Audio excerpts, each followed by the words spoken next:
Hello and welcome to Metal Thrashing Mad.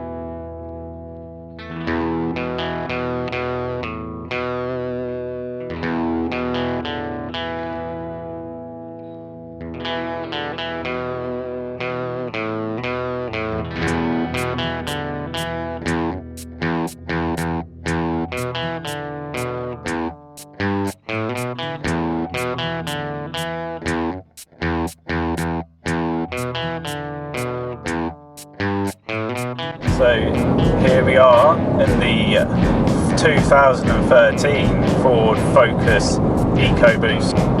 This particular model has got the 1 litre turbo EcoBoost engine in it, which produces about 100 horsepower.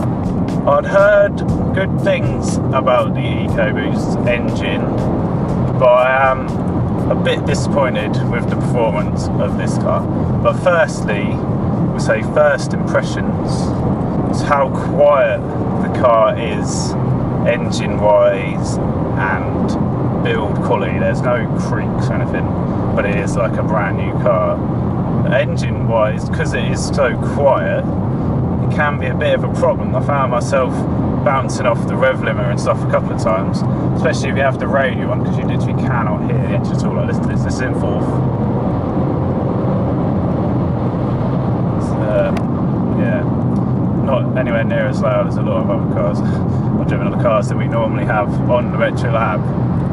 So performance wise, a 1 litre engine in a car this size generally is a bad idea, because it would normally be way underpowered. I'd say you want like a 1.4 minimum on a car like this, maybe a 1.6. 1.6 would be pretty getting to a reasonable amount of performance. But a 1 litre turbo does do surprisingly well. It feels pretty nippy until you get in amongst other traffic or have to overtake people, where it does lack a little bit of punch. Another feature of this car, it tells you when to change gear, and it does like to keep you within about 1,500 to 3,000 revs.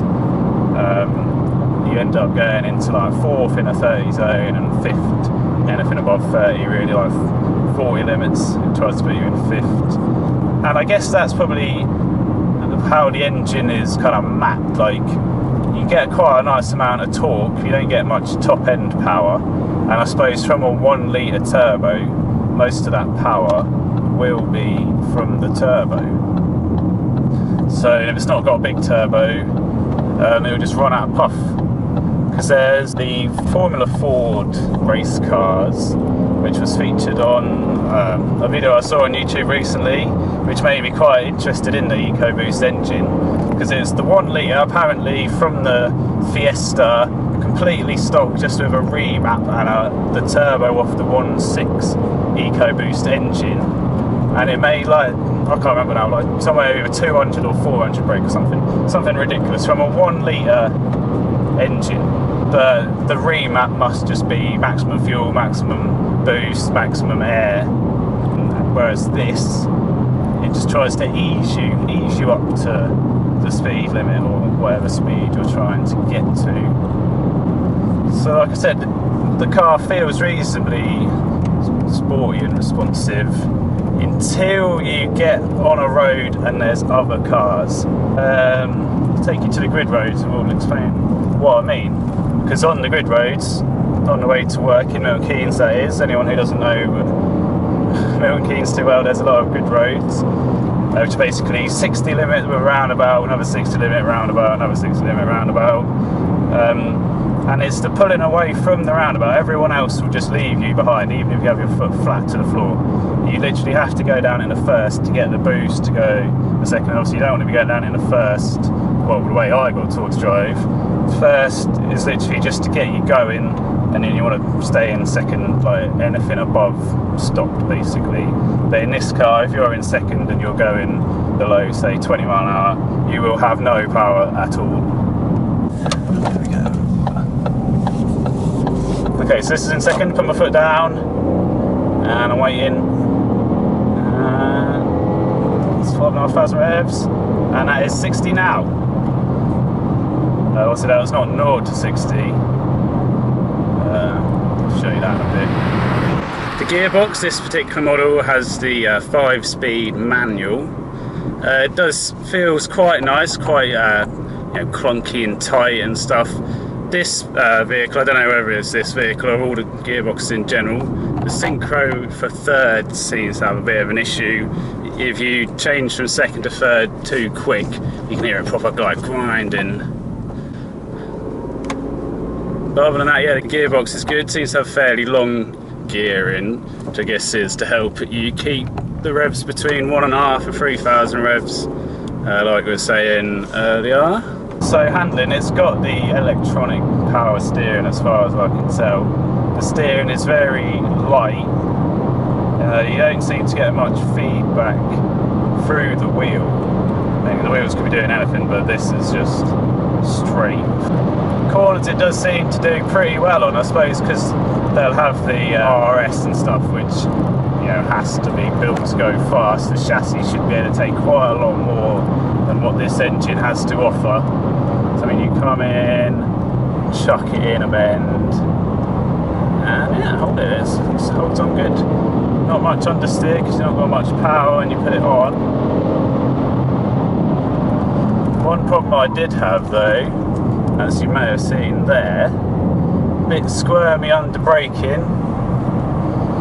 I don't know if it's got like some kind of electronic stability management or control computer, which because it seems if you brake you have to keep the steering wheel straight. If you try and correct any kind of swerving that goes on, the car will then overcorrect for you and you end up having to do it the other direction, which doesn't seem too good for me.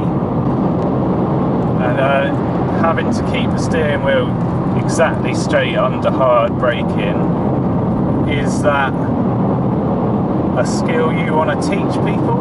Because around here anyway, there's a lot of Ford Focuses used as like driving instructor cars and stuff like that. And if you learn to drive in a car that does everything for you, and then your first car obviously isn't going to be a brand new Focus, it's going to be some like old Corsa or something like that, that obviously won't have all of these controls, so you won't really know what to do at the time, and I think that's a bit of a risk, especially with modern day cars like with traction control and stability management and ABS and all that.